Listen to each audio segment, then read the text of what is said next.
नमस्कार दोस्तों, मैं करुणा और जगत जननी की कृपा यूट्यूब परिवार में आप सभी का स्वागत है। आज मैं इस वीडियो में आपके लिए सोमवती अमावस्या की कहानी लेकर आई हूँ। दोस्तों, जब भी कोई अमावस्या सोमवार को आती है तो उसे सोमवती अमावस्या कहा जाता है। हिंदू धर्म में इस व्रत का बहुत महत्व है तथा महिलाएं अपने पति की लंबी आयु तथा अपने सौभाग्य की वृद्धि के लिए सोमवती अमावस्या के दिन पीपल की पेड़ की पूजा अर्चना तथा भगवान शिव की पूजा अर्चना करती हैं तथा साथ ही साथ 108 वस्तुओं की परिक्रमा करके उसका दान करती हैं। सोमवती अमावस्या के दिन एक कथा भी प्रचलित है। एक साहूकार था, उसके 7 बेटे और 7 बहुएं थी। उसकी एक बेटी भी थी।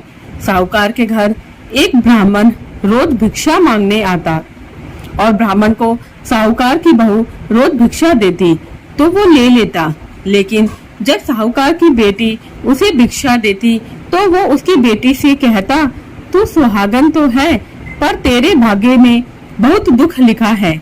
ये बात सुनकर साहूकार की बेटी बहुत चिंतित रहने लगी।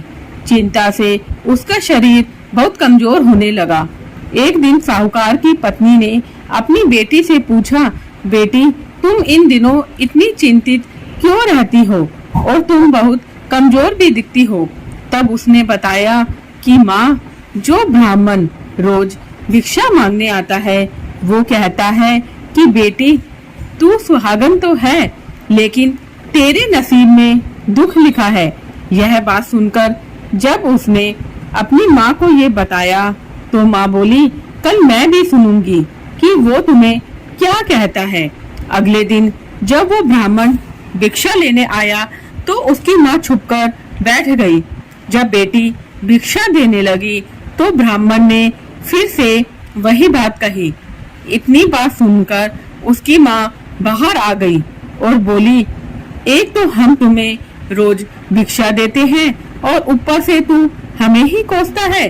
तब ब्राह्मण ने कहा, मैं किसी को कोसता नहीं हूँ, जो सच है वही बोलता हूँ, जो इसके भाग्य में लिखा है वही कहता हूँ। माँ ने ब्राह्मण से कहा कि तुम्हें ये पता है कि इसके भाग्य में दुख लिखा है, तो बता दो कि ये दुख कैसे दूर होगा। तब ब्राह्मण ने कहा, 7 समुद्र पार एक सोना नाम की धोबिन रहती है जो सोमवती अमावस्या का व्रत करती है।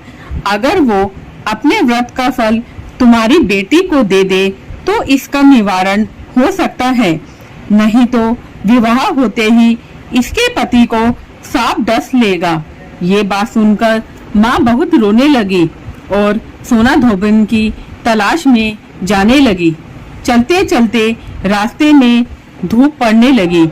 साहूकारनी एक पीपल के नीचे बैठ गई। उस पीपल के पेड़ पर एक गरुड़ पक्षी का घोंसला था जिसमें गरुड़ का एक बच्चा रहता था। साहूकारनी ने उस घोंसले के पास एक सांप जाते देखा तो उसने उस गरुड़ के बच्चे को बचाने के लिए उस सांप को मारकर ढाल के नीचे रख दिया। जब गरुड़ पंखनी आई तो उसने घोंसले के पास खून देखा। वो क्रोधित हो गई और साहूकारनी को चोंच मारने लगी। तब साहूकारनी ने कहा, मैंने तो तुम्हारे बच्चे की जान बचाई है। ये सांप तुम्हारे बच्चे को डसने वाला था लेकिन मैंने इसे मार गिराया। गरुड़ पंखनी ने अपने बच्चे को सही सलामत देखकर कहा, साहूकारनी बताओ क्या मांगना चाहती हो, मांगो। तब साहूकारनी ने कहा, मुझे 7 समुद्र पार सोना धोबन के घर जाना है, क्या तुम मुझे वहाँ छोड़कर आ सकती हो। गरुड़ पंखनी ने साहूकारनी को अपनी पीठ पर बैठाकर 7 समुद्र पार सोना धोबन के घर छोड़ दिया। वहां जाकर साहूकारनी ने सोचा सोना धोबन को कैसे राजी किया जाए कि वो अपने व्रत का फल मेरी बेटी को दे दे। सोना धोबन के 7 बेटे और बहुएं थी। उनकी आपस में रोज काम को लेकर लड़ाई होती और कोई बहू काम भी नहीं करती थी। रात को जब सब सो जाते तो साहूकारनी सोना धोबन के घर जाती और घर का सारा काम करती, गायों को नहलाती, घर की सफाई करती, रसोई का काम करती, चौका बर्तन करती, आटा भी पीसती, कपड़े धोती, पानी भरती और दिन होने से पहले वहाँ से चली जाती। बहुएं सोचती ये सब काम कौन कर रहा है, लेकिन एक दूसरे से उन्होंने कुछ नहीं पूछा। एक दिन धोबन ने कहा कि आजकल तुम काम को लेकर लड़ती नहीं हो और ठीक से काम भी कर रही हो। बहुओं ने कहा, सासू जी, काम तो हमें करना ही पड़ता है, चाहे हम लड़कर करें या राजी होकर करें, इसलिए लड़ाई का क्या फायदा। आजकल हम खुश होकर ही सारा काम कर लेते हैं। सोना धोबन ने सोचा कि आज देखा जाए कि कौन सी बहू काम करती है। ये देखने के लिए वो रात को सोई नहीं। उसने देखा कि रात को एक औरत आई और पूरे घर का काम करके जाने लगी। सोना धोबन ने कहा कि तुम कौन हो और तुम्हें ऐसी क्या जरूरत है जो इतना सारा काम हमारे यहाँ कर रही हो। साहूकारनी ने कहा, जरूरत है तभी तो मैं इतना काम कर रही हूँ। सोना धोबन ने पूछा कि तुम्हें क्या चाहिए। साहूकारनी ने कहा, पहले मुझे वचन दो कि जो मैं कहूँगी वो मानोगी, तभी मैं तुम्हें बताऊंगी। सोना धोबन ने वचन देकर कहा कि अब बताओ क्या चाहिए। साहूकारनी ने कहा, मेरी बेटी के भाग्य में दुख लिखा है, इसलिए आप उसे सुहाग दे दो और अपनी सोमवती अमावस्या का फल उसे दे दो। सोना धोबन मान गई और अपने बेटे बहुओं से बोली, मैं तो साहूकारनी के साथ जा रही हूँ। यदि पीछे से तुम्हारे पिताजी खत्म हो जाए तो तेल घी के कूप में डालकर छोड़ देना। फिर वो साहूकारनी के घर चली गई। साहूकारनी की बेटी का ब्याह होने लगा। दूल्हा फेरों में बैठा। सोना धोबन दूल्हे के घुटने के पास कच्चा करवा रखकर उसमें दूध डालकर और तार लेकर बैठ गई। थोड़ी देर बाद सांप दूल्हे को डसने आया। सोना धोबन ने करवा आगे रखा और तार से बांध दिया, लेकिन दूल्हा डर के मारे मर गया।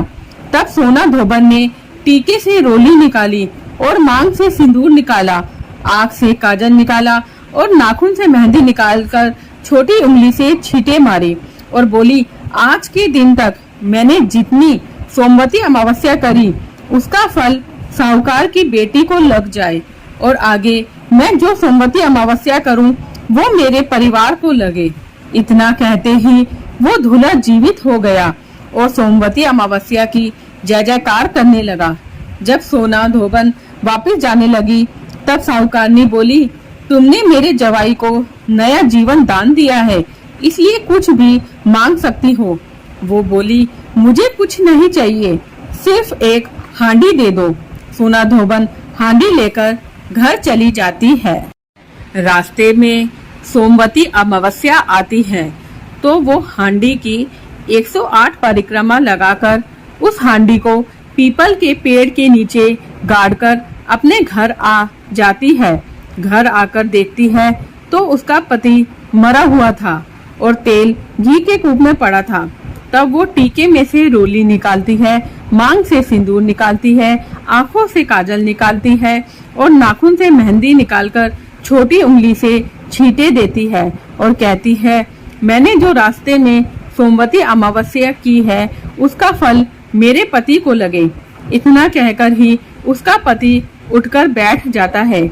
उसके बाद उनके घर एक ब्राह्मण आता है और कहता है, सोमवती अमावस्या की मुझे दक्षिणा दीजिए। धोबन कहती है, सोमवती अमावस्या रास्ते में आई थी, इसलिए मैंने कुछ नहीं किया, जो भी किया वो सब पीपल के नीचे गाड़ दिया है। ज्योतिषी ब्राह्मण वहां जाकर खोदकर देखता है तो उसे 108 सोने के सिक्के मिलते हैं। ज्योतिषी ब्राह्मण सब घर ले आता है और कहता है कि इतना कुछ किया है और बोल रही थी कि कुछ भी नहीं किया। सोना धोबन बोली, जो तुम्हारे भाग्य में था वही हुआ, इसलिए इन सभी सोने के सिक्कों को तुम ही ले जाओ। इसमें से तो मेरा चौथा हिस्सा ही होता है, बाकी आपका जो मन हो वो दे देना। उसने सारी नगरी में जाते जाते बोल दिया कि सब कोई सोमवती अमावस्या का व्रत कीजिए। हे सोमवती अमावस्या, जैसे साहूकार की बेटी को सुहाग दिया वैसा सबको देना।